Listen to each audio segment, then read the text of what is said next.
Hey there, Shenz63 gamers, and welcome back to the OG Squadcast. It's been a long time since we last had an episode here on the channel, but with good reason. Because today, if you've watched the previous episodes, you'll be thinking, well, where's the OG Squad? Why is this the OG Squadcast? None of the OG Squad are here. It's only you, Shenz. Why? And I'll tell you, it's because the OG Squad, the rest of them, let's say that, the other four guys, are writing prelims right now. They're starting in 2 days' time, and that's at the time of the recording. But yeah, today I am joined by none other than the legendary Mr. Chipmunk, aka Julian, right here. Oh my goodness, it's the other side. It's this side. Okay. You'll get it right one day. I'll get it right one day. Maybe, in an alternate universe it might happen. But today I'm joined by Julian for a very exciting special episode of the OG Squadcast. And that's because today, having finished the Last of Us video series on Shenz63 Gaming, we are here to do sort of a breakdown and talk everything related to The Last of Us. It's going to be absolutely insane. And we've got the man right here, the expert on everything The Last of Us. So, dude, Julian, take it away, buddy.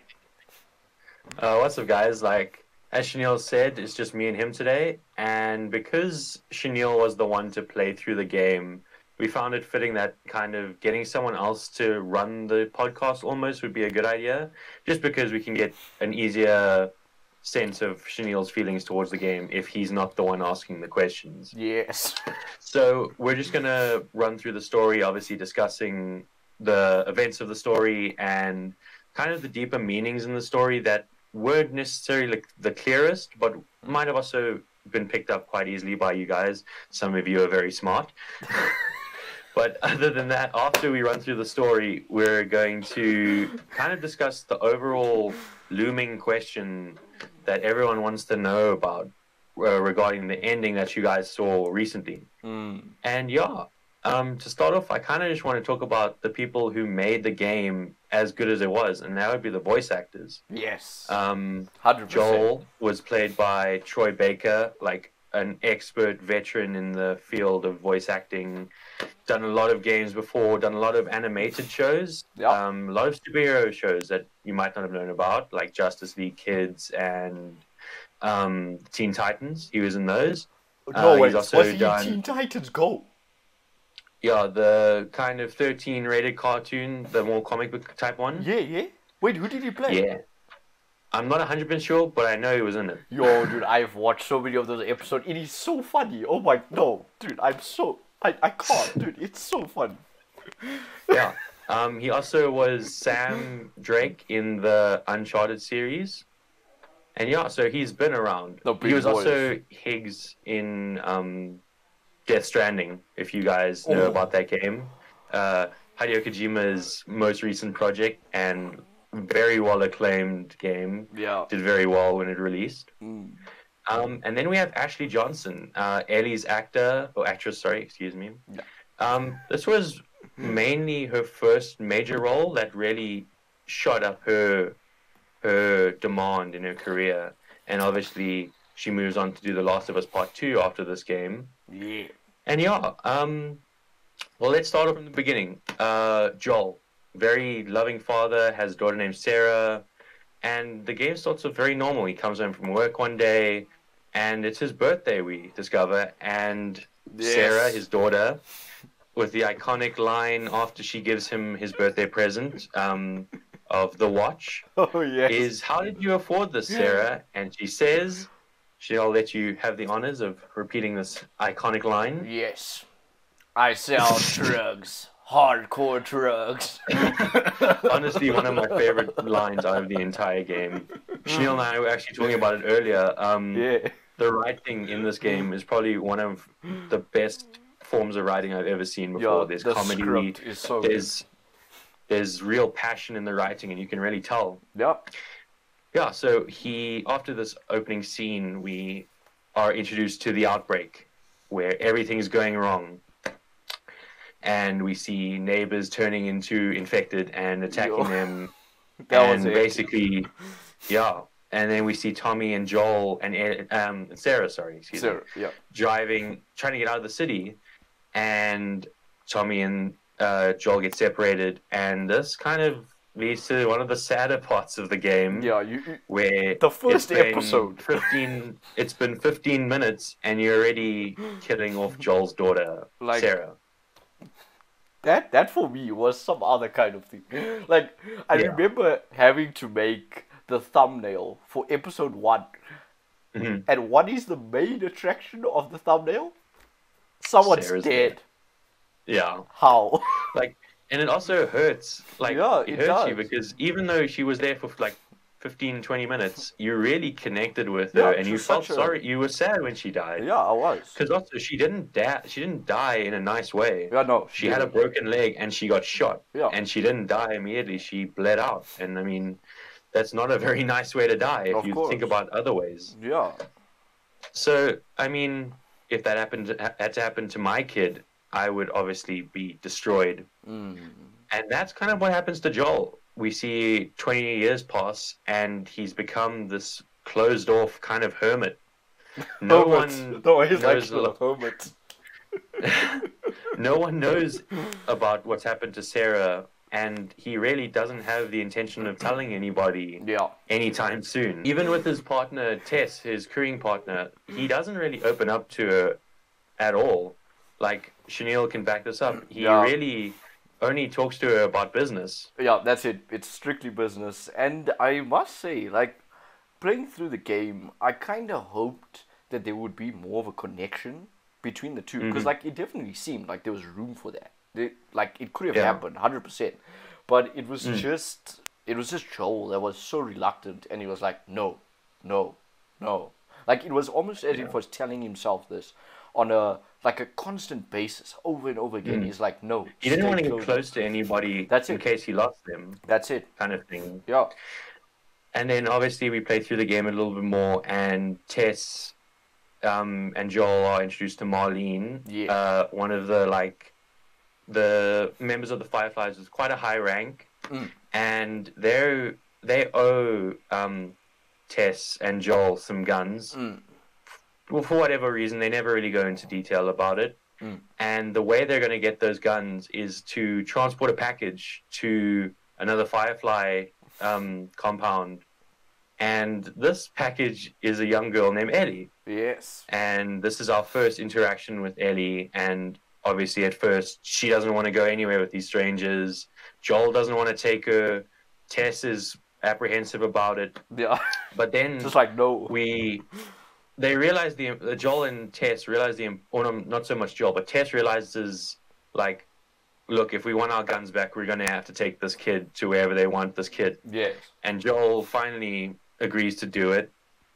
And one thing to note is that at this time, Joel just sees Ellie as another package to deliver. It's just another job, another place to go, deliver something. And yeah, this is really where our story takes off, and the real emotional connection with the player and the story starts. Yeah. We carry on going with Joel, Tess, and Ellie, and eventually, in quite a sad set of circumstances, Tess gets bitten. Yeah. And Ellie believes it's her fault, obviously, because they were forced to take on this job. Yeah.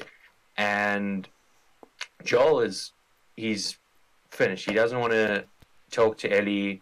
He's very upset about how Tess has been infected now, and he's lost his partner. Like, the last person that he had in a connection with, whether it be a friendly connection or a romantic relation, we don't really know. But he had a connection with this person, and you can tell by his reaction to her death that he's furious about losing this person. Yeah. And Ellie really does feel responsible, as I said earlier. And after she gets bitten and she reveals it to them, she stays behind to help them get out of a situation where these soldiers are coming after them, and she stays back to fight them off. Yeah. And later on, we see Tess's dead body on the floor down in one of the courtyards. And Joel, at this point, is very much like, we should never have done this. Like, I don't want anything to do with this girl.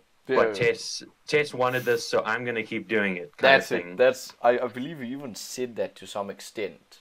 I'm not sure. If he had, yeah, I think he did. Yeah. But at this point, Joel is saying, well, we can turn back now, or we can't turn back now because of them tightening their control and security on the town they just left. Yeah. But Joel's very much saying if he had to turn around now and go back, Tess would have died for nothing. Yeah. Kind of, we have to do this just to make sure her death wasn't pointless and unnecessary. So they keep on going, and still, for a long time during the story, Joel's closed off to her, and there's nothing really for him to open up about to her because he doesn't trust her, or he doesn't want to trust her. Yeah. Still think of her as just a package. Yeah. And then we get to Bill's town. Bill is a character that is very mysterious in the story, but all we learn about him is that he owes Joel a favor. Yes. And Joel knows that to get to the Firefly compound, he needs a car to get there easier. Yeah, definitely. And he knows that the one person that's going to get him a car is going to be Bill. Yeah. And he warns Ellie, like, let me do the talking. This guy's a bit of a crazy. Yeah, but we really crazy. We really do see that to the full extent when he literally has a town fully set up with booby traps. Yo. And it's intended to kill human or infected. Whatever goes that way, he wants it dead. He doesn't want anything to do with anyone. Yeah. But after some accidental trap setting offs, oh no! Remember you running through that trap just for fun? No, dude. You know, the worst thing about that was, like, up until that point, I saw everything. Everything was visible. Everything appeared so nicely to me. And then I see it there on the wall. I'm like, oh, what's that? And it blew up. Well, you saw it and you were like, okay, cool, ducked under it, walked away, and then you just come running back straight through it, blow it up. I don't even know how. Why? Dude. And then, dude, my health just goes down. Dude. I'm chilling on like 2 bars, and I'm like, what happened? So then, we catch up to Bill eventually, and we're like, hey, and he says, I don't have a car, but I have batteries.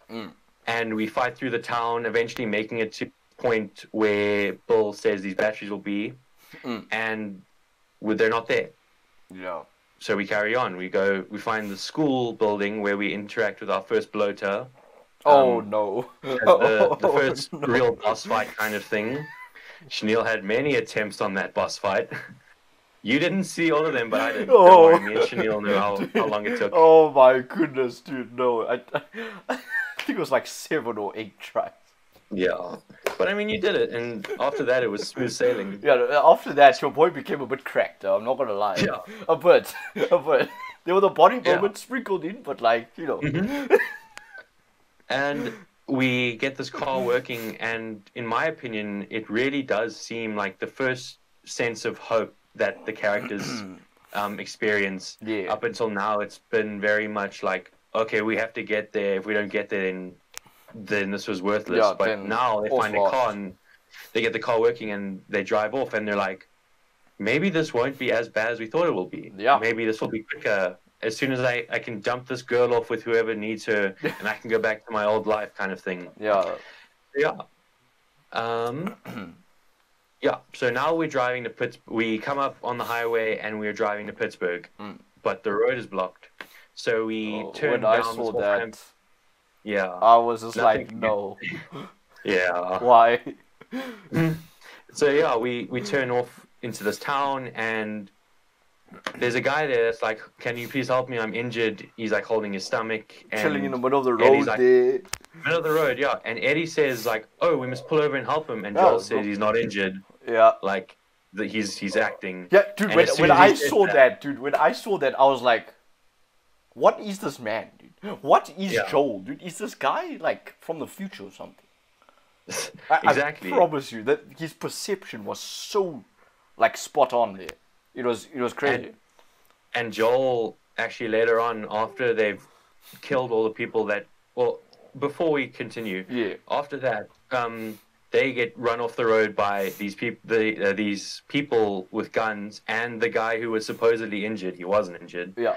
And they get run off the road, and Joel and Ellie have to fight their way through these desperate people to kind of just escape the town again.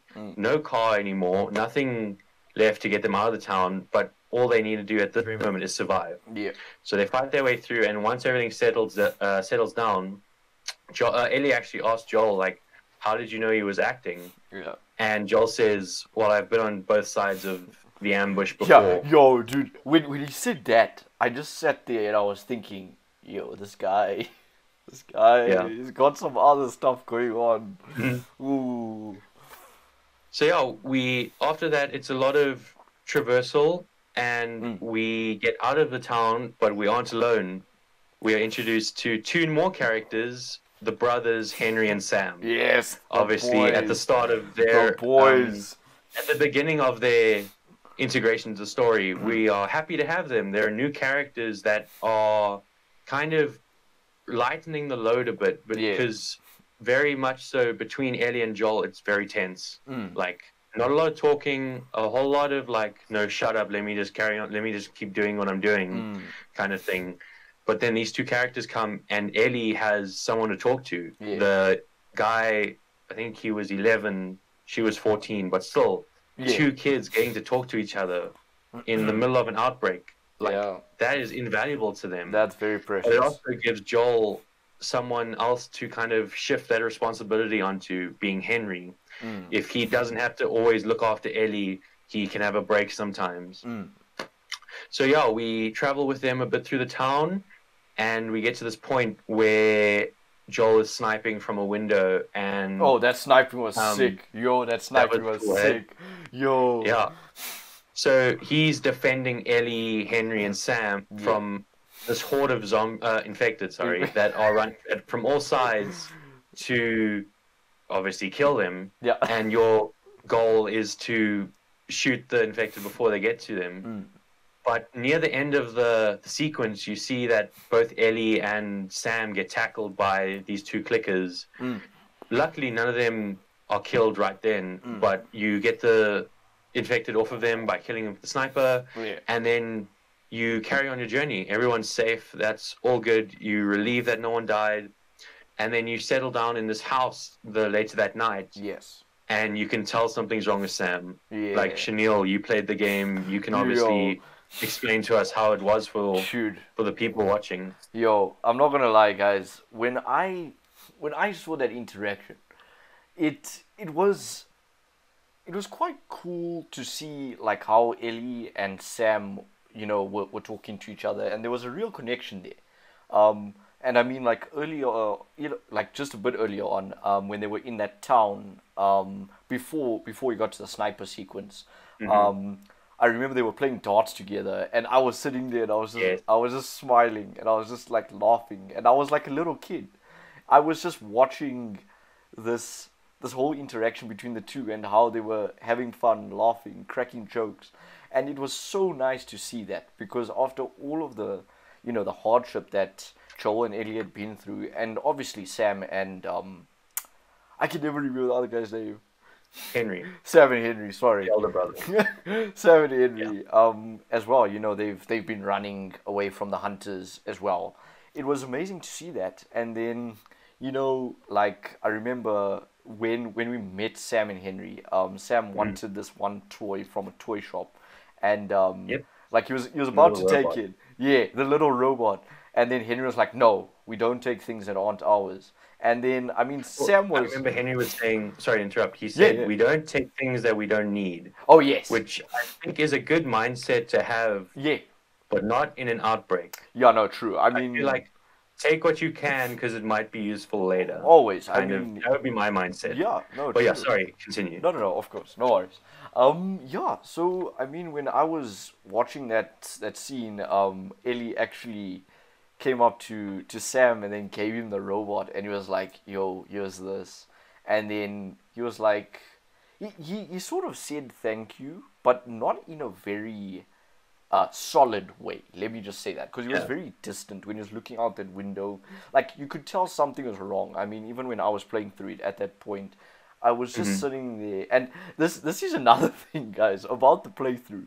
There's so many things that I didn't say, mainly because of, you know, like cutscenes, that kind of stuff. It's really difficult to talk during cutscenes because you don't want to talk over the characters. But there's so many things, I promise you, if you go back and you analyze, like, my facial expression, body language, all that kind of stuff, you'll see I said it. I didn't say it in words, but I definitely said it. Like, you can see it. And at that time, I was just thinking, wait, something's off here. Something's not right. Yeah. And Sam isn't that cheery person that he was a couple minutes ago. Yeah. Or hours ago. Yeah, no, I mean, well, minutes ago in game time, you know. Minutes ago in game time, that's what I meant, yeah. And yeah, I mean, then when Ellie gave him the robot, I mean, like, when Ellie left the room, he just, like, threw it on the floor, and he was sort of, like, so despondent. And it seemed very, very strange, because I was sitting there and I was thinking, well, nothing's wrong. What's going on here? And then the next morning when they woke up and Ellie went to go and check on Sam, we saw obviously that Sam was indeed infected, and like, you know, he started dun dun dun. Dude, no, when I saw that I was like, no, not the right time. Very sad part of the story. Yeah, it was really sad. And then when Sam started attacking Ellie, I mean, Joel immediately, he just decides, okay, I don't care, this guy's infected. There's no way back. I'm going to shoot him. That's it. And then we obviously had Henry that was like, no, that's my brother. What are you doing? He even shot at Joel, but like obviously a warning shot.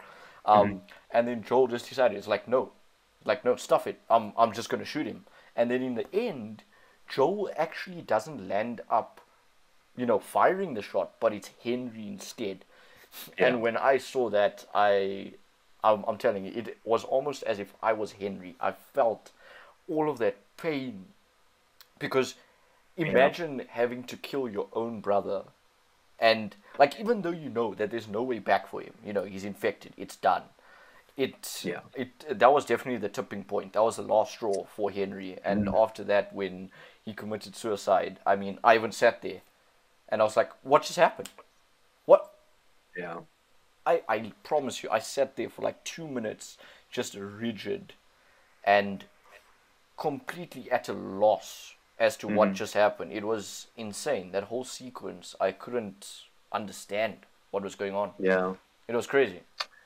And in that scene, obviously, Ellie lost one of her friends. She developed a relationship with Sam over this this journey that they shared together, and now, boom, he's gone. Yeah. She's alone again with Joel. Yeah. It's just the two of them. And sorry, I just wanted to mention one thing. Yeah. Sorry. Honorable mention. No, sorry. It was an amazing moment just after the darts. I remember they found the ice cream truck. Oh yeah. And I laughed so hard at that because it was so crazy because like Sam was explaining to Ellie like, oh, okay, this is how an ice cream truck worked, and then like he asked Joel to back him up, and he was like, yeah, you know, back in the day, like this truck would just drive through a neighborhood and it would play loud, creepy music, and then the children would come out and buy ice cream, and then Ellie was like, no way, no, you're trolling, dude, no, it's a lie. I can't remember exactly what she said, but it was along the lines of you lived a very strange life back then. Yeah, it's like you lived in a very strange time, and I said it. I was like, "What do you mean? This is even more strange. What are you saying?" Yeah, you're living in the outbreak, but the way we're living right now is the weird way. Yeah, you know, that was very, very interesting to see as well, and quite funny. Very fourth wall breaking, in my opinion. Kind of like, yes. Hey, you player. The life you're living right now is completely foreign to these two young kids. That's very true, and I'm not gonna lie. At that time, I felt a certain like pang inside myself. I was like, "Yo, you know," like a realization. Yeah, like just how. I mean, of course, the world's never faced anything like, you know, a zombie apocalypse or anything like what's happened in The Last of Us. Thankfully, that, you know, coronavirus settled down. Touch wood. I'm touching the wooden floor, and I'm saying that's not gonna happen.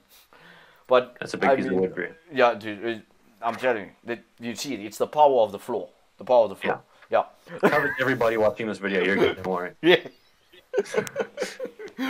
But yeah, I mean, I actually felt a real sense of privilege just for being able to live in a world where things are relatively normal. You know, even with COVID and everything around, it it was amazing. Like you said, fourth wall breaking, definitely. That was the best way to put it. So yeah, after Henry's death, obviously Henry and Sam's death, we continue our journey, and it's fall. It's fall, and Ellie is very, she feels very not responsible in the sense that she killed Sam, but very much traumatized by what she experienced in that room when Sam got shot after being infected and Henry killed himself. Like, she hasn't really been exposed to something like that before. She might have seen soldiers die or infected die, but not someone she had developed a relationship with necessarily. And so I think obviously the suicide thing as well. I mean, like, I don't think ever in your life you ever contemplate that. You're like, no, I'll probably you're never ready for it either. Yeah, I'll never see anyone commit suicide, you know, like, you're never ready for it. And I just want to say, I was going to bring this up actually later on, but this is a very good point to raise, and I think, you know, massive props to the developers, Naughty Dog, you know, the script writers, everyone. Naughty Dog. Yeah, Naughty Dog is just elite tier, dude. Elite tier. That's all I can say. But the way that they make the characters so realistic, I mean, because the thing is, they, like, Ellie is traumatized in the exact same way that any one of us would be if we witnessed something like that. Yeah. So that is amazing. I really love that. It's very good screenwriting and character development that the Naughty Dog team did. And I think that's why many people, including myself, regard this as the best story-driven game ever made. Yeah. It was incredible. I mean, just before this, we played Detroit Become Human, and that was on stream. And to think that was a much newer game, you know, like graphics, all of the performance, everything. I think it was 18? Yeah? 2018. I think mine said 2018, he's 2018, so I think it's pretty fair to assume. So yeah, a game that was 5 years later than The Last of Us had just as much as a powerful story. Yeah. But I think the thing that The Last of Us did really, well, not really well, but they really concentrated on story and immersing the player in that world. Yeah. Whereas Detroit really had a good story, but they also focused on letting you choose your own outcome. Yeah. Whereas The Last of Us was like, this is the story, you're going to play it, and you can't, in their eyes, you can't mess it up by choosing something wrong. Yeah. The story's going to end this way. That's it. But Detroit had a really good story with multiple endings that were all very respectable in their own in their own sense. But they kind of might not have been as... each ending was not as powerful as The Last of Us single ending. Yeah, I was going to say. I was going to say. Detroit, very good game when it comes to storytelling, but not as powerful as The Last of Us. Obviously, you guys can disagree with me and Chenille, but that's just the point, the opinion we have. Yeah. So yeah, after that we travel, and it becomes fall, and we come to this dam, like, hydroponic station. Yeah. And Ellie is trying to open up to Joel about her feelings towards Sam and Henry's death, like. She doesn't know how to deal with it. She needs to talk to somebody, and all Joel is saying is, "No, it's not your fault. Don't worry." Yeah, but obviously that's not going to help you in any way when you're dealing with the trauma. So we carry on. We get to Tommy's settlement, an outpost, a power station. Yeah, where it supplies power to his main settlement, being Jackson, which we'll discover later. Yeah, and Ellie. When they enter the power station, we see some horses, and Ellie is completely snapped out of it. She's back to the cheery old girl she was, and the first thing she asks is, "Can I ride your horses?" Like, completely out of her mind. She's not forgotten about Sam, but she's finally found something to take her mind off of it. Yes, which I think is very important when you're dealing with something traumatic like that. Definitely. And she kind of reverts back to her happy self, which is very nice for us to see as the players. I love that.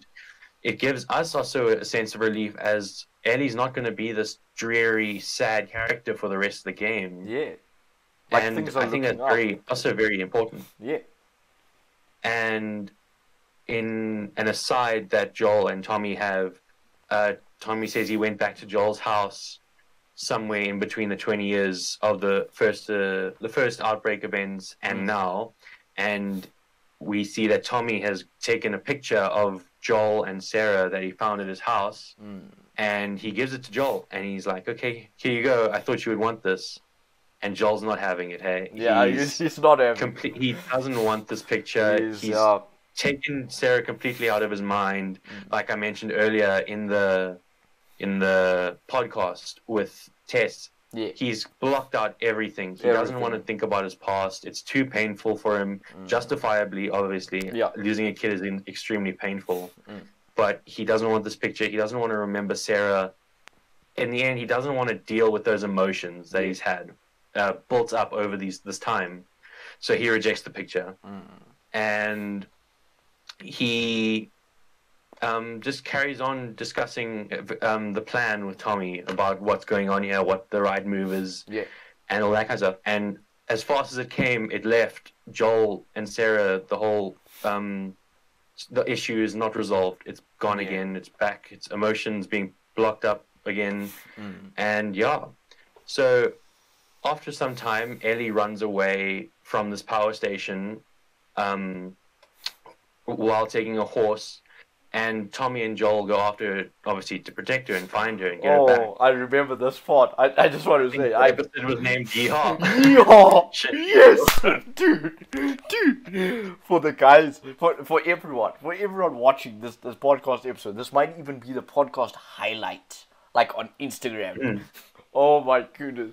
I remember. Oh no, it's actually on Instagram. It's on the MTG Instagram. Oh, I love it. Yeah, it is. Yes. I was like, we're becoming the cowboy. Yeah, dude. And also the cowboy part, yeah. You already That's know. One thing you guys will always notice is Chanel and Coffee are always together. Dude. You can never separate them. Not even a zombie apocalypse. Trust me, guys. I I will literally bury like 10 tons of coffee like in the floor, and I will keep it if that time ever comes. I'm not staying without coffee, guys. I promise you that. Still needs it. It's his addiction. No, it's not that bad. He's just a connoisseur. Yeah, dude, I promise you, on many occasions, I've been called the coffee connoisseur. Like, I'm not capping. I'm not capping. You've earned that title by now. No, like any question you ask me. You took the coffee machine on vac with you. Yeah, dude, that was next level, dude. Every single holiday, every single time I leave the house for like an extended period of time, coffee machine's coming with.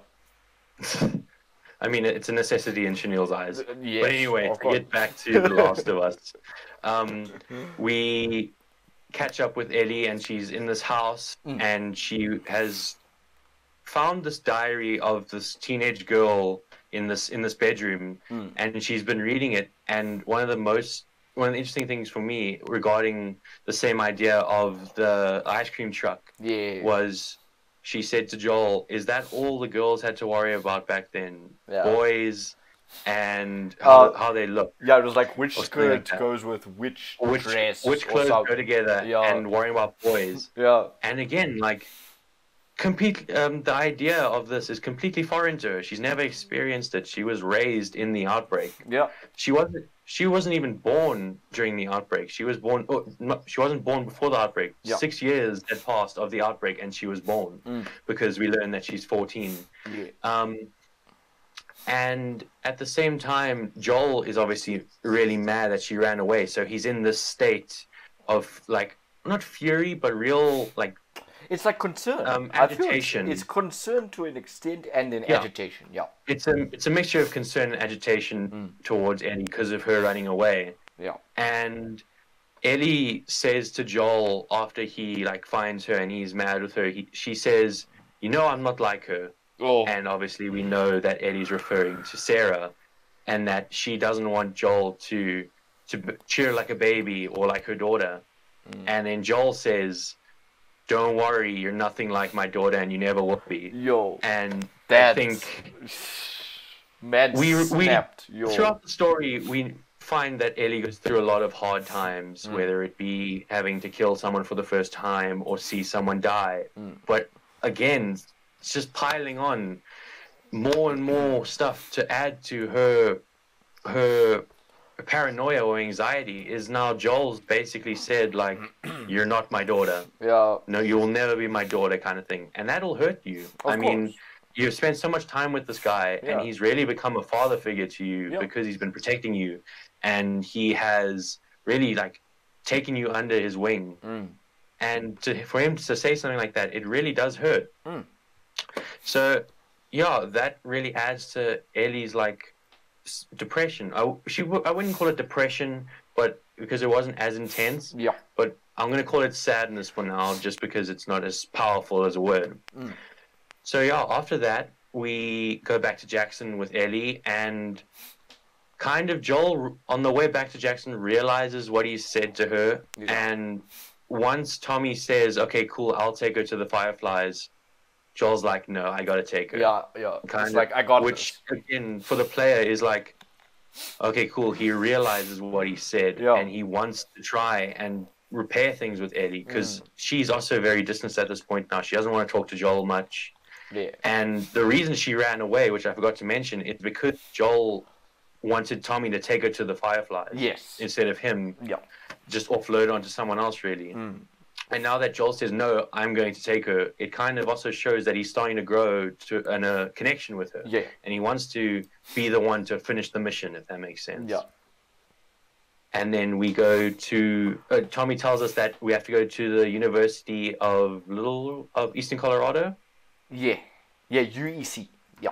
UEC. Yeah. And that's where Tommy is told or believes that they'll find some fireflies that can obviously deal with Ellie. Yeah.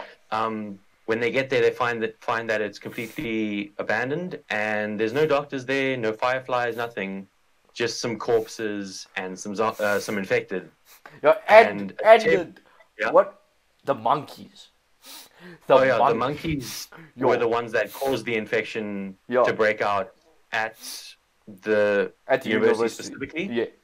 And we hear in a recording that a scientist got bit and then turned into an infected, and then basically killed the rest of the scientists there, with some of them escaping back to, like, the home base kind of thing. And we also learn in that recording that there's a hospital building that the Fireflies have basically set up camp in, and they're going to be there. That's almost something that's assured by this recording, the person who's talking. And Joel and Ellie are like, okay, cool, I guess that's our next stop. Yeah. So we take off again, but before we leave, Joel is attacked and gets a young steel pipe through his stomach. And oh no! The young steel pipe. I promise you. I would say dude, guys, I'm telling you. Before we started recording, we just ran through the points, and I said young steel beam for when Joel got stabbed, and Chanel loved the idea of that, so I said, dude, okay, I was like, yo, we need a new rapper called Young Steel Pipe. So yeah, obviously Joel is gravely injured. Yeah. Like, he can't do anything. He's been stabbed. Vital organs are damaged. Yeah. All that kind of stuff. And Ellie is basically given the responsibility of guardian now. Ellie's kind of the submissive, like, down here, no responsibility. Only responsibility that she's been given is a gun, which she was going to get anyway to help protect Joel. And then you got Joel up here with the responsibility of being the guardian and basically Ellie's protector. But now with Joel being injured, the roles shift, and Ellie's become the guardian and the one who has to protect Joel and find him medicine and provide food to Joel because he can't do it for her. So this takes us into winter. Yeah. And this is the first time we see snow in the game. Oh, obviously it's beautiful. A small thing, but it looked amazing. Loved the snowy scenes. It was of the so game. nice. I promise you. I won't lie. The environment design for that part was beautiful. Like, for games that's made in, well, I mean, made in 2013, remastered in 2014. Obviously, we were playing the remastered version. Dude, like, textures, the colors, even the sun coming through, you know, the dead trees with the snow on them. It was beautiful. Like, I remember, I think at one point I just stood and I just turned the camera and I looked at it and I was mesmerized. You also did that at the end of the game when we're going through that forest area. Obviously, we'll get there later, guys. Don't worry. But just to add to that point, the game is a very beautiful game, and that is something that really helps develop the sense of immersion that I love about the game. Is that the story is good, the characters are well written, and the setting is really effective in making you feel like you're in the situation. But yeah, we carry on in the snow, we're hunting a deer down, and we shoot it and kill it. And when we go to harvest the body, we're introduced to David. Obviously, you guys will know about David and what's to come. But when you first meet David, he's very, very friendly. Obviously, he says to Ellie, he's the chilled dude.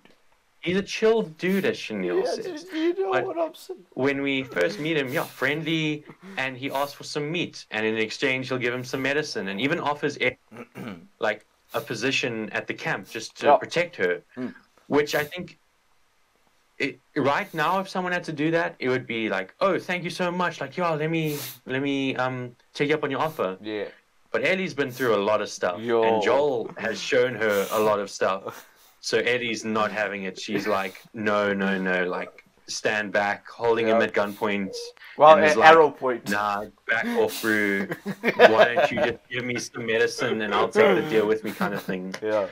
But obviously we then play with the tag team of David and Ellie for a bit, and we fight through a horde of zombies, and then we eventually see that Ellie gets captured by David once his partner comes back, and she's imprisoned in the town that they've held up in.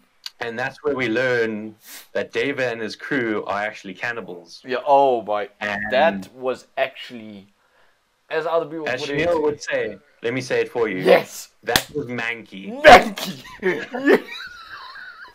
Chanel's favorite word throughout the series. I promise you guys, like, no, from the spores to the infected to like absolutely destroying with headshots, dude. No, the bloater. Oh, dude, the sound of the clickers. Oh, just mank, dude, manky. No. Yeah, I don't want that.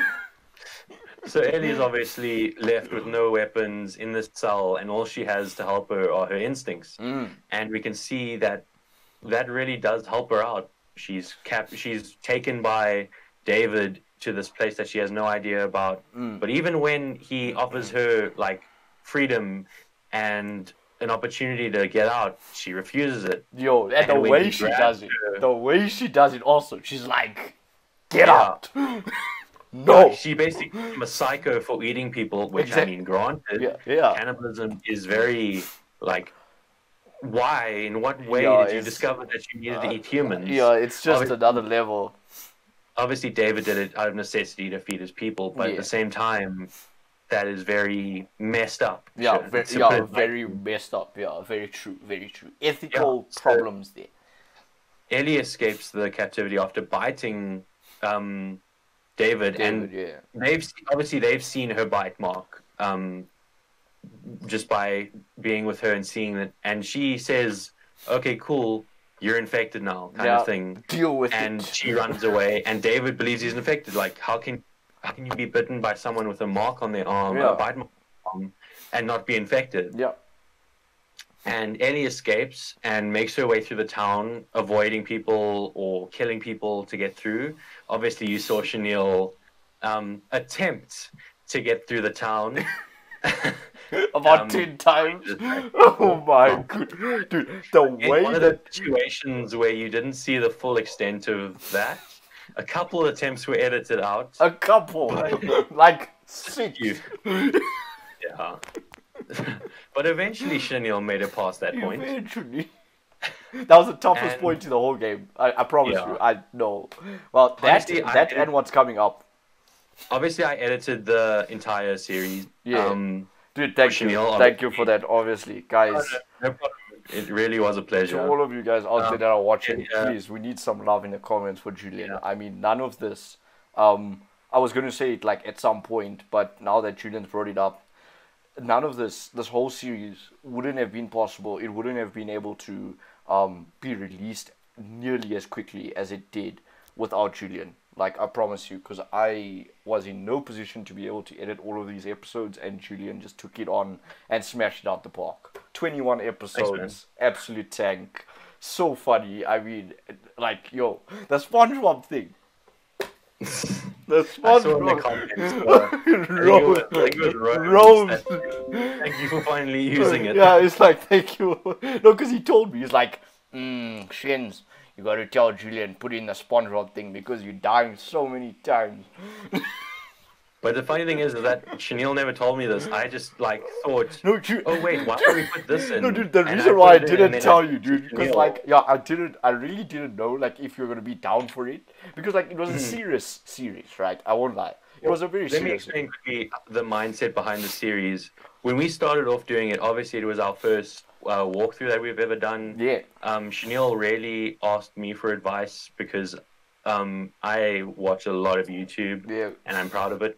Yeah. No, but I watch a lot of walkthroughs and a lot of walkthrough YouTubers, and he basically came to me and said, "Okay, what's your advice for the series? Like, I want it." Or I mentioned the idea of The Last of Us, and Chanel was completely down to do it. Yeah.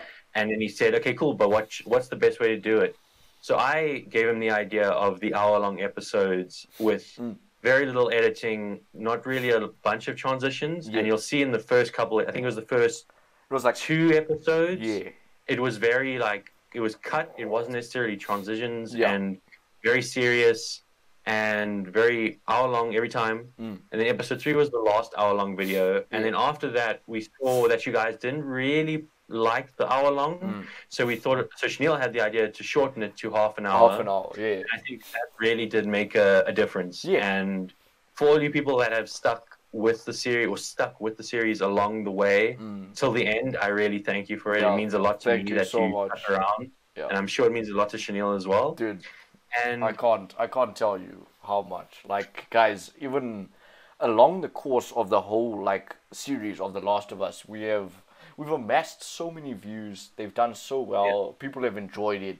And if you guys haven't already watched it, but you're watching this, definitely go power through like the first few episodes.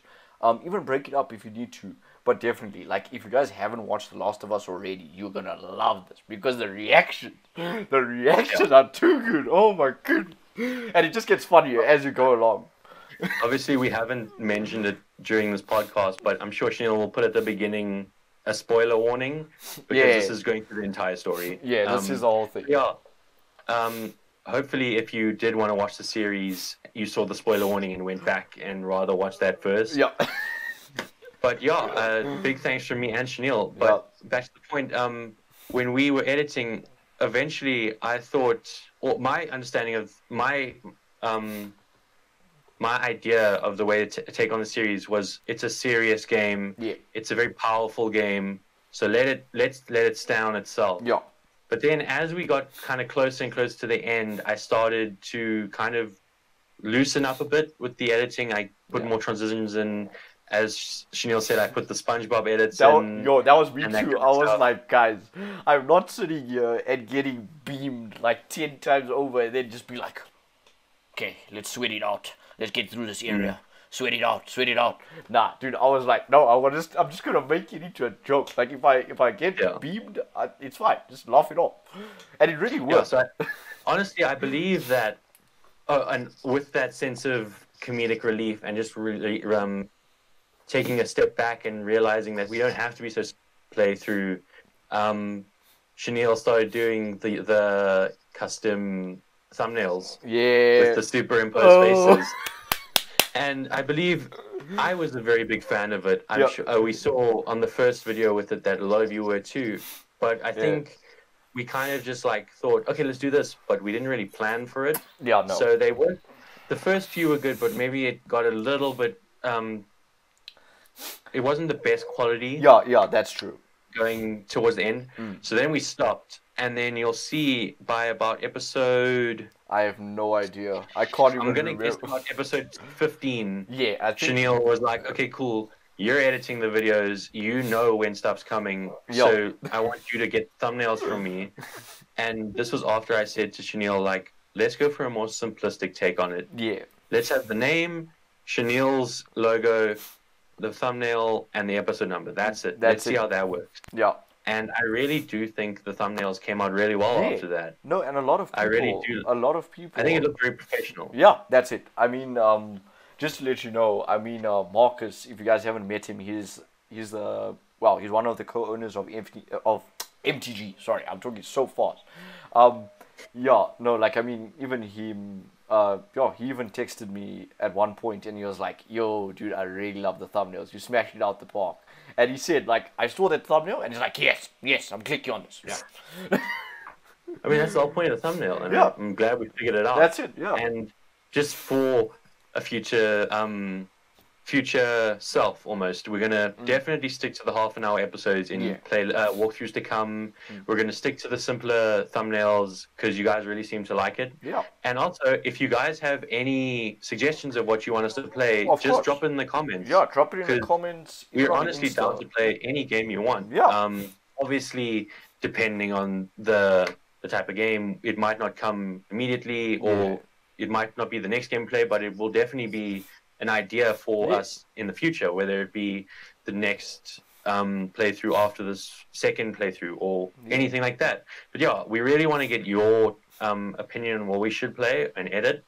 And yeah, just drop it down in the comments and we'll read all of them and we'll discuss it between us. 100%. I mean, there's so much stuff that goes on behind the scenes. I mean, I think with Julian, it's like 4 check-ins a week, and then like each voice note is like 12 minutes. Yeah, Chenille is infamous for having a voice note that's not shorter than 10 minutes long. Yeah, no, it doesn't happen. I promise you. It's got about 8 points in it, and you just listen through it, and you're like, "Hey, cool, I got to remember to say that, say that, okay." Yeah. And then you reply, just answering everything in one go, and that's our check-in. Yeah. But it's so good. It's amazing. Thanks to all of you who are watching this and stuff. Thank you, guys. We'll get back to The Last of Us now. Yeah. Sorry for the sidetrack. Where were we? Okay, cool. So Ellie makes it through the town and eventually gets back to like this cafeteria area. Yeah. And the boss fight with David takes place. Oh no. Oh no. Very good, well-designed area for the boss fight. I think a lot of it really gave the player the opportunity to be very stealthy and move around David very effectively to sneak up on him and such. Yeah, and then you get Shenz that doesn't know how to be stealthy and runs over all the broken plates, and he's like, how does he know I'm here? How? But you did figure it out eventually. And then that was after the SpongeBob transition. Yeah, so after you stab David 3 times, I think on the third one he dies. 3 times. No, then he still gets up afterwards. Oh no, he gets up and he's about to shoot you, and then he's over Eddie and you stab him and he dies then. 4 times. And that's insane. Yeah. No. And then Ellie she loses it then. Yo. Joel at this time is making his way to the town. And he catches up to her as she's killed David. And when he gets there, Ellie's killed him, and she's broken. She's broken. Yeah. Like she can't. She's just broken is the best word. Like she doesn't feel anything anymore. She's not talkative. And then after that, we come to Summer. And Joel and Ellie are almost at the hospital. It's literally just there, like maybe a couple Ks away. In the distance. And this starts to wrap up the story. And at this time, Ellie is not talking much. She's sluggish. She's kind of just walking behind Joel, head down, just really sad. And I would say that this is where the sense of depression comes in. Like, you've literally stabbed someone and killed them who was trying to kill you right over you. Like, it's very traumatic. You've had this person's blood spill on you. like it's gonna break you. And for a 14-year-old girl, it's gonna break you even worse. Yeah, it's too much to deal with. Like Ellie's shot people before, and she's killed infected, and she's seen people die. Sam and Henry, obviously, but she's never been the one to almost brutalize someone by stabbing them multiple times and killing them in such a I'm not saying Ellie did the wrong thing. I believe she did the correct, right thing. Yeah. But just the way, from an outside perspective, that's what it looked like. So yeah, she speaks about dreams she's had where she dies or where she hasn't been in a plane before. Yeah. And it's just very somber emotions coming from Ellie right now. And okay, some emotions. Oh yeah. And then as we finish walking our journey, we come to this like kind of compound area where there are these medical huts or medical tents, should I say? It's a quarantine zone. Quarantine zones, that's it. Yeah. And Ellie is obviously same broken, somber person, and Joel sees this and he actually starts to be a little more of a father to Ellie. Trying to get her out of this mindset of just being sad and somber all the time. And Ellie gives Joel the picture that Tommy offered him back at the power station. Yeah, I have no idea how she got it though. It doesn't make sense how she must have grabbed it on her way out when she ran away. Perhaps, I think so. Yeah, so basically she gives him this photo and Joel realizes like, look, it's been enough of me holding back these emotions. It's time for me to actually share this with somebody. And he opens up to Ellie and tells her about, or discusses Sarah's death and like talks about how holding your emotions back are not good and basically how to deal with this trauma that she's going through. And by him opening up to her, she starts to feel better. I mean, him opening up, he's never done that to anybody before since the outbreak started. Yeah. And now Ellie feels that she's finally getting through to Joel. She feels trusted by him and she feels a connection, and that really does lift her up out of her sadness. Yeah. And it really also helps Joel because he's actually spoken about this trauma that he's had. For the first time in what, 20 years? 20 years almost. Or 21 almost with what so far. And people will always tell you that talking about your issues is the main, like the best way to get over trauma. And it's true. It's very talking true. to somebody and just having someone to listen is a very effective way of cheering yourself up and getting those emotions out, basically. And I feel like Ellie helps Joel get back on track, and Joel helps Ellie get back on track. Yeah. And they carry on going, and then the famous scene of the giraffes come in. Oh, and yes. Ellie over the moon. She's excited. She's running off to see them. Joel has no idea what's going on. But it's the ladder even falls down. Exactly, yeah. The pure joy is just coming from Ellie after she sees these giraffes. And that is kind of like the peak when it comes to The Last of Us in the happiness side of things. Yeah. Because I would say Joel and Ellie represent the happier and kind of hopeful side of the outbreak after they've kind of come together as a duo. Yeah. Whereas like Henry, Sam, and David represent the unlucky and just rough side of the outbreak. Like barely holding on, you know. Yeah, we see Henry and Sam's group have just been killed off and now they're alone with each other, just as Ellie and Joel were. But Joel didn't have to shoot Ellie. Henry had to shoot Sam, and then obviously kills himself. Yeah. And it just represents the darker side of the outbreak. Whereas, as I said, Joel and Ellie represent the hopeful side and the joyful and optimistic side.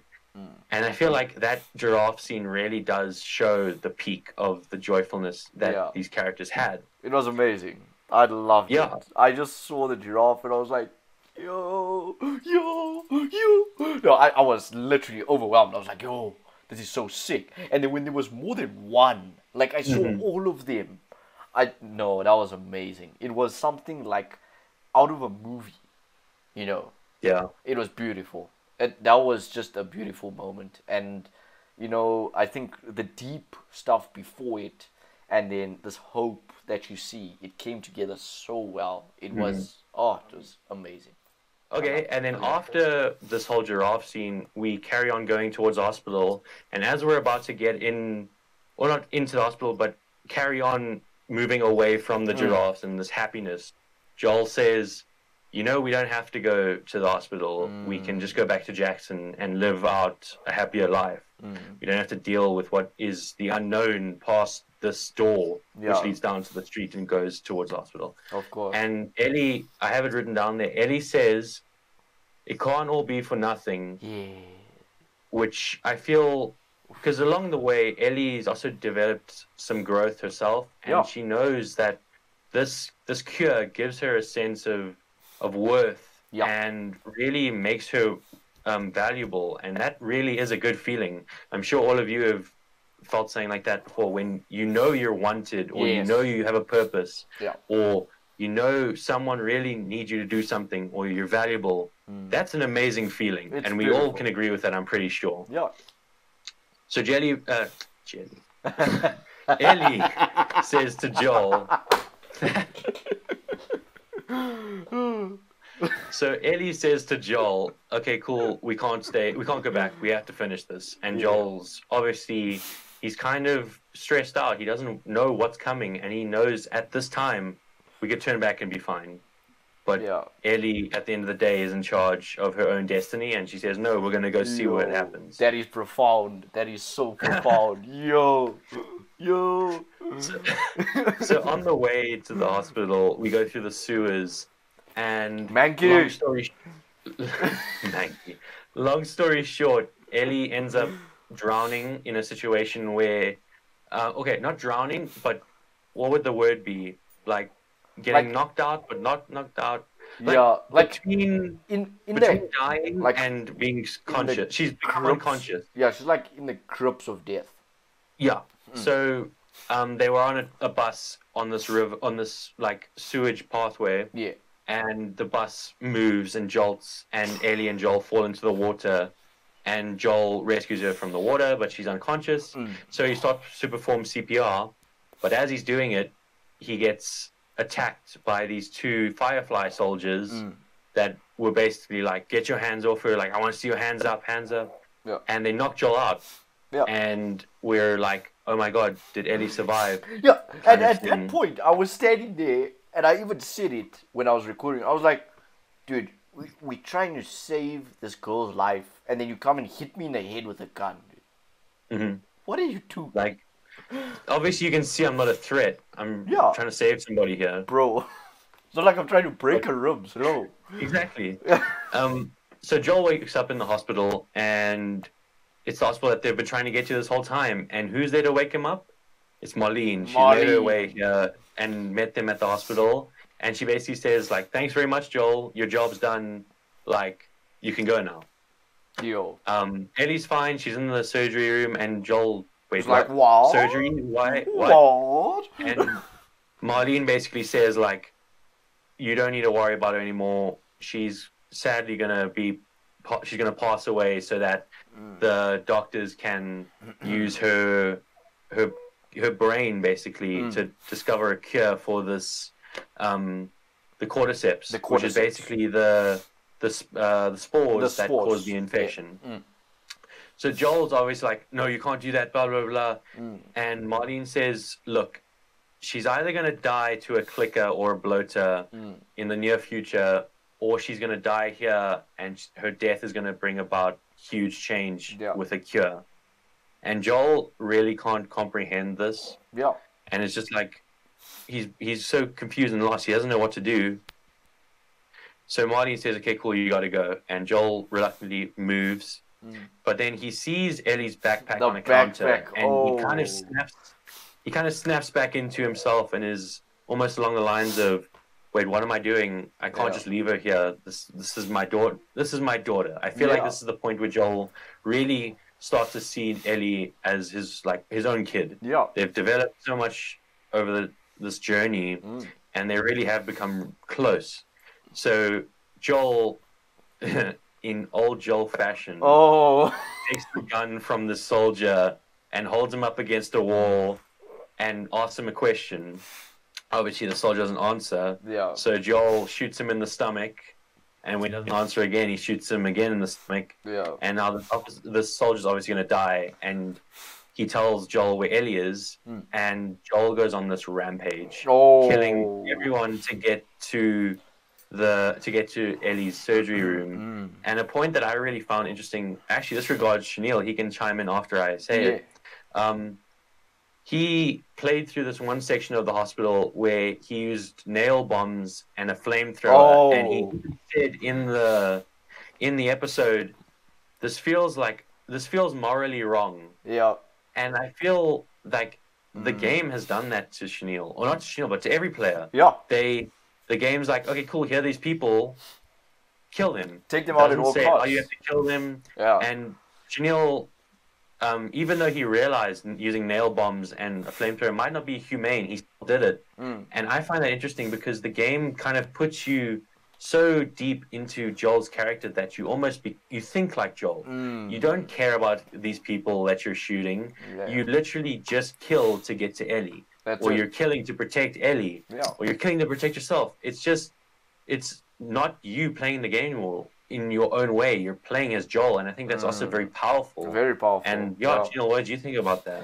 Dude, I promise you, at that time, I was like, yo, okay. So I either go up to them and I punch him in the face, or I use the flamethrower. Like, I lure them over here. Come here, boy. Come here. And then... no, I remember even saying that. And come here, boy. Yeah, dude. With the bottle and the brick. Oh, the brick. The power of the just brick. So you know, guys, if we ever do merch, there is definitely going to be a brick on a shirt. The mighty brick. The almighty brick. 100%. No exceptions, dude. I promise you that. And yeah, I mean, when I used the flamethrower and, like, you know, the nail bombs and all of that kind of stuff, it was so effective, right? So firstly, like, the game drives you to use that because it's better than the rest of the guns. Or like the other weapons. Yeah, I mean, I really felt within me, I was like, no, this is wrong. This is wrong. Like, I genuinely felt uncomfortable. But I still did it. I still pushed forward. I was still like, we move. And then... We move, you know. And then, yeah, I got to the end to Ellie, and it was like, right at the end, I was like, yeah, I'm doing this all for Ellie. I'm doing it for the right reason, because it's justified. Even when you went into the surgery room, those doctors were just another person you had to get through to get to Ellie. Yo, dude, I promise you, like, I stopped for 1 second, like 1 second, or like not even, and then I was like, no, take them out. God. Yeah. It's just you're in a different mindset, and I think that's a very interesting thing that people don't always think about when they play games, is that you become the character. Yeah. Even though the character's written for everyone, you still become that character. Very true. Very, very true. And yeah, as Chenille said, he makes it to Ellie's surgery room, he grabs her and runs out of the hospital, where he's confronted by Marlene at gunpoint. And there's all discussion of Marlene saying, no, you have to let her stay here with us, we need the cure. And Joel basically he's thinking, he doesn't say anything, he doesn't do anything. And then we cut to a scene where Joel's driving down a highway, and the camera fades backwards, and we see that Ellie's there with him, and we're completely confused. We're wondering, why is Ellie here? What happened? What happened? How did they get out? Exactly. And then Ellie wakes up and says, okay, so where are we going, kind of thing? What happened? And Joel says, no, there were many people just like you that were immune, and they just wanted to run some tests, and they didn't need you, so I'm taking you back to Jackson. And Ellie's like, can't believe it. She's been, this whole time, she's been thinking about going to this hospital and being valuable to somebody, like I mentioned earlier. And all of a sudden, Joel just says, no, they didn't need you. Like, we can go now. And she's so confused. She doesn't know what to say. And then after that, we pop back to the scene with Marlene, and we see that Joel actually pulls out a gun and shoots Marlene. And puts Ellie in a car, and then goes back to Marlene, and Marlene says, no, let me live, please. Like, 100% pleading for her life. Yeah. And Joel just says, no, you would only come after us again, and shoots her in the head and kills her. That was hectic. That was and it just shows, like, again, the brutality that Joel had, but we'll get to that later. So then we get back to Jackson, and Ellie says to Joel, look, I don't feel good about the situation. You have to promise me that that is what happened.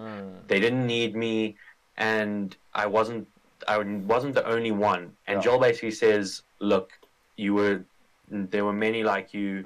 I was telling the truth, basically. And the game ends. And the players left wondering, why did Joel lie? Well, obviously we know why Joel lied, but when will Joel feel guilty and tell the truth? Or when will Ellie realize that won't be the case? And that was really... what gave Joel the motivation to lie? Obviously to keep Ellie on his side. But obviously that goes into more depth in the second game. And that's pretty much the whole game explained and discussed by me and Chanel. But the major point of this podcast, we won't make it too much longer. Obviously, we know the time is getting away from us right now.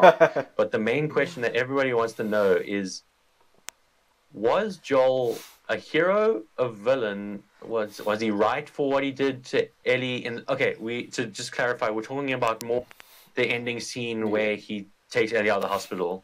Was he right? Was he a hero? Did he ruin did he mess with the human race by taking this cure away, or did he basically just do the right thing? And Chanel, let's hear what you have to say. I've been sitting here and I've been contemplating this question. I'm like, I don't know how I'm gonna answer this. I don't know.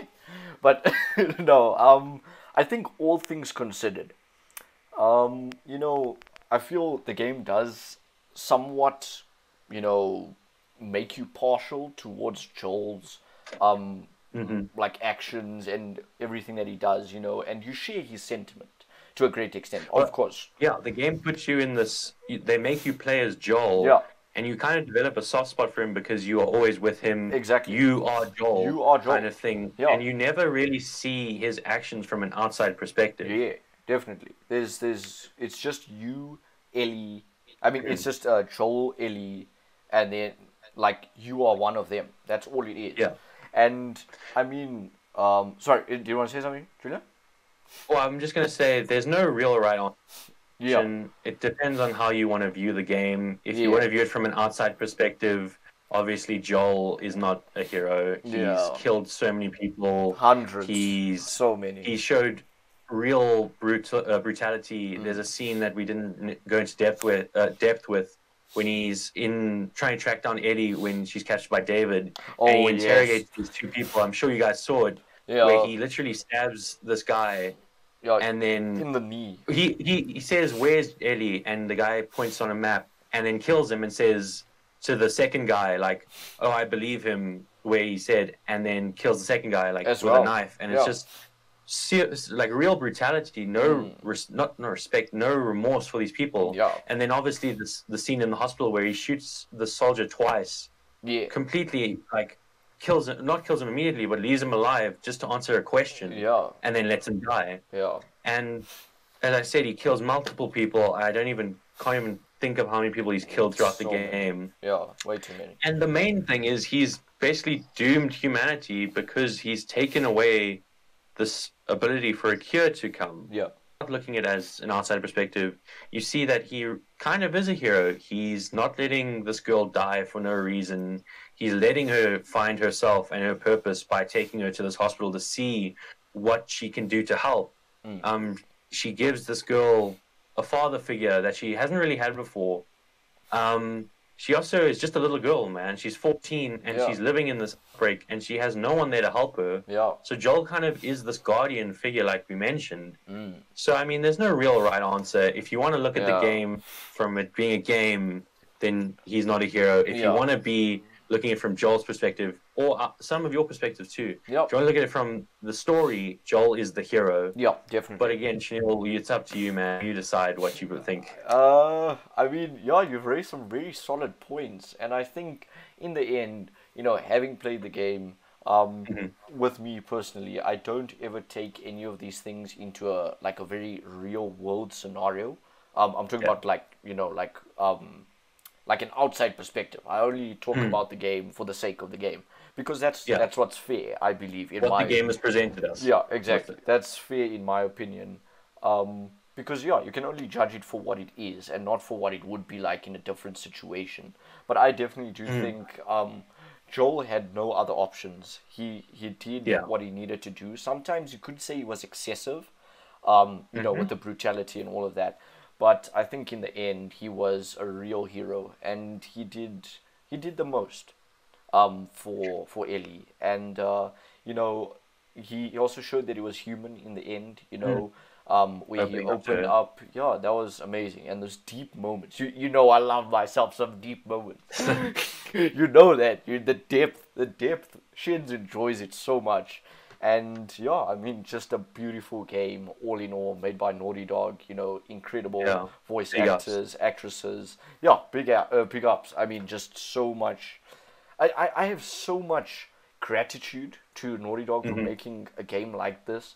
And so much respect as well. Just major props. I enjoyed it so much, and I can see why Julian loves it so much. You know, like going into it, I was like, it'll be fine. No, it's another thing. I hyped that game big time to Chanel when I said, you got to do The Last of Us. Like, if you're gonna start a playthrough channel or like have a playthrough series on your channel. The Last of Us is where you start. I mean, Nick A30 did the same thing. And that's why when he played The Last of Us Part 2, it was incredible for him. It was a massive thing. And I think, you know, down the line, if we do land up playing Part 2, it's going to be exactly the same. It's just going to be the same reactions, you know, laughs here and there, serious stuff, deep moments. For most of you who have probably watched The Last of Us 2, I assume that most of you have. Obviously, the game was a big announcement, and the idea of a second game following this massive success from Last of Us 1, everybody probably watched it. Very true. But if you haven't, and we play it later on, well, obviously, we're planning on doing a podcast like this, just me and Chanel, for the rest of the playthroughs. Obviously, we'll have the OG Squadcasts more on the Mondays, if it's not Manic Monday. All depends on the guests we can get or the topics we come up with. But we're probably going to continue this type of video, and it'll go normally the next slot after the walkthrough finishes. So The Last of Us finished on Wednesday, so this is obviously coming out today on a Sunday. And we're gonna keep doing it, and depending on the game, we're gonna go into depth with it more and more. And obviously, back to the point, for you who watch The Last of Us, there's a whole lot more to discuss. Chanel has another thing. He doesn't know anything about Last of Us 2. I don't. And I think it'll be a really fun time if he does play it. 100%. And I'm really looking forward to, you know, whatever it might be. Whether it's, you know, The Last of Us Part 2 or it's a completely different game. I'm telling you, it's been such a great time. And sitting down, recording on the weekends, you know, sitting right here, it's been such a journey. It's been so amazing, and I can tell you, like, I spoke to Julian every weekend. I was like, I'm really looking forward to this. I can't wait. I can't wait. I just can't. Like, it was literally like that. Those voice notes, if you guys could listen to those voice notes, next level, dude. Next level. But I think that's the end of the podcast, and you know, we've spoken about a lot of different things. Julian, thank you so much for coming out here. You know, dude, you literally became the host today, and it was amazing for me to become the guest. In some way, I really enjoyed it, and I can see why all of you guys out there really enjoy the OG Squadcast and all of the guests as well. And like Julian said, also, if you have any ideas of videos or, you know, playthroughs or whatever, any content in general, please do let us know in the comments. We're always watching, we're always listening, and we take everything into consideration. And no ideas are bad ideas. Yeah, that is very true. And I think on that note, thank you so much, guys, for watching. This has been the OG Squadcast, but the special edition with The Last of Us review. Thank you so much, guys, and we'll check you next time. Peace. Cheers.